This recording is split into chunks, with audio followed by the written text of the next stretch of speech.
The tomb was empty, and she was the first one there. Not Peter, not John, not any of the 12 disciples who had walked with Jesus for 3 years. A woman. A woman the religious world of her day considered barely worth listening to. A woman who, according to the Gospel of Luke, had 7 demons cast out of her. She was the first person on earth to see the risen Jesus, and she almost missed him completely. Not because she wasn't looking, but because she was looking for a dead man, while the living one was standing right in front of her. Stay with me, because what happens in that garden on the morning of the resurrection is one of the most intimate, heartbreaking, and breathtaking moments in all of Scripture. It begins with a woman standing alone, weeping outside an empty tomb. To understand what Mary Magdalene was doing at that tomb, we need to understand who she was before Jesus. The Bible does not give us a detailed biography, but it gives us enough. Luke 8 tells us that Mary Magdalene had 7 demons cast out of her by Jesus. Whatever that means in the full spiritual sense, it means her life before Jesus was not ordinary suffering. It was something darker, something more consuming, something that had taken her over completely. And Jesus cast them all out. From that moment, the Gospel of Luke records that Mary Magdalene followed him, not occasionally, not when it was convenient. She followed him through Galilee, supported his ministry, and was there when he taught, when he healed, when the crowds gathered, and when they turned away. When the moment came that most of his followers ran, Mary Magdalene stayed.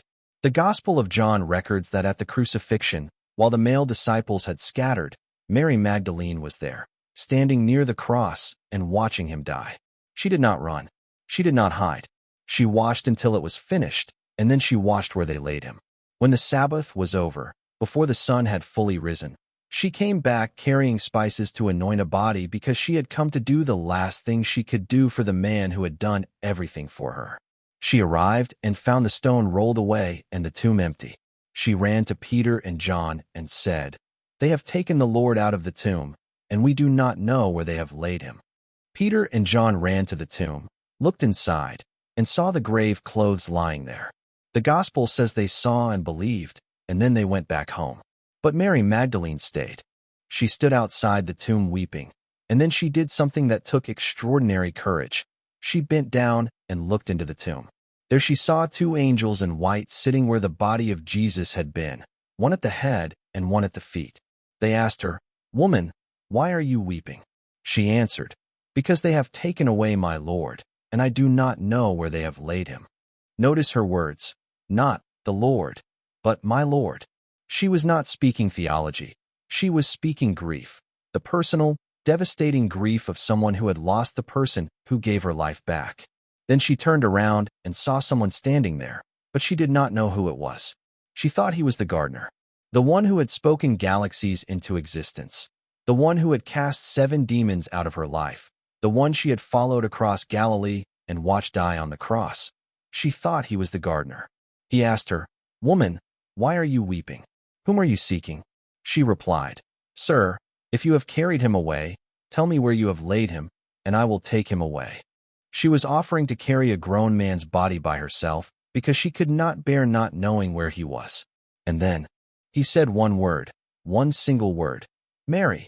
And she knew, not from seeing his wounds, not from a dramatic revelation, and not from an angel announcing him. He simply said her name, and everything changed. She turned and said, "Rabboni," which means teacher. The first word spoken to the risen Jesus by any human being on earth was her name, spoken by him. The second word spoken was his name, spoken by her. What makes this moment so powerful is that, of all the people Jesus could have appeared to first, he chose the one who had stayed.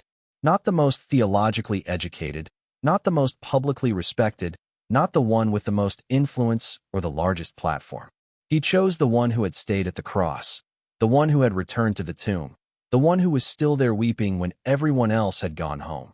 Then Jesus gave her a task. "Go to my brothers and say to them, I am ascending to my Father and your Father, to my God and your God." He sent her to the disciples. A woman. In a culture where a woman's testimony was often not considered valid in a court of law, was given the first commission of the resurrection, "Go and tell." She became what the early church would later call her, the apostle to the apostles, the one sent to those who would be sent. The reason she was there, The reason she was the first, and the reason he spoke her name was not because she was the most qualified. It was because she never left. She came to anoint a dead body and walked away with a living message. Go and tell. And she went.